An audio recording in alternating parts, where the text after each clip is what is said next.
আমরা ঠান্ডা মাথায় ভাবি না, ঠান্ডা মাথায় ভাবতে হবে, ধৈর্যশীল হতে হবে। ইন্নামা সাবরু ইনদা সাদামাতিল উলা। বিষ্ণু বলেছেন, বিপদের প্রথম ধাক্কায় যে সবর ধারণ করতে পারে সেই তো সবুর।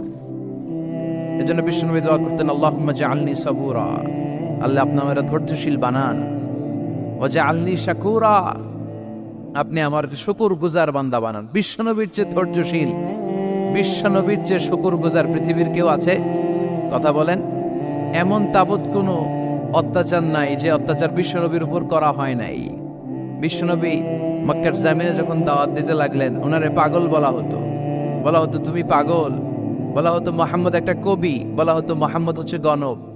বিশ্বনবী যখন রুকু দিতেন, সিজদায় চলে যেতেন, উটের পচা নারী ভুড়ি এনে বিশ্বনবীর কাঁধে ফেলে রাখা হতো। বিশ্বনবীর গলার মধ্যে রশি ধরে টান দেয়া হতো। কয়েকবার বিশ্বনবীর এই ঘাড়ের এই চামড়া ছিঁড়ে গিয়েছে, একবার চাদর টান দেওয়ার কারণে, আরেকবার রশি টান দেওয়ার কারণে। বিশ্বনবী কিছুই বলেন নাই, ক্ষমা করে দিয়েছেন। যেই মক্কার শত্রুরা বিশ্বনবীকে মক্কা থেকে বিতাড়িত করেছেন, এবং যেই রাতে উনি হিজরত করলেন, মাইগ্রেট করলেন, উনি কেঁদে কেঁদে বারবার মক্কার দিকে ফিরে তাকায়, আবার যায়, আবার ফিরে তাকায়, মাতৃভূমির মায়া ছাড়তে পারছেন না। আর বলছিলেন, মাক্কা তু আহাব্বুল বিলাদ ইলাইয়া, মক্কা আমার কাছে সবচেয়ে প্রিয় শহর। লাউলা উখরিজতু লামা খারাজতু মিনহা, আমার যদি বের করে না দেয়া হতো এই শহর থেকে, আমি কোনোদিন এই শহর থেকে বেরোতাম না। এত ভালোবাসতেন বিশ্বনবী মক্কাতুল মুকাররমাকে, ধৈর্যশীল ছিলেন। এত অত্যাচার অনাচারের পরে যখন মক্কা বিজয়ের ক্ষণ আসলো, এই মক্কাকে বিশ্বনবীর করতলগত করে দিল কে? ফাতে মক্কা হলো। বিশ্বনবী চাইলে পিষে পিষে প্রতিটা কাফের মুশরিককে শেষ করে দিতে পারতেন, ঠিক কিনা?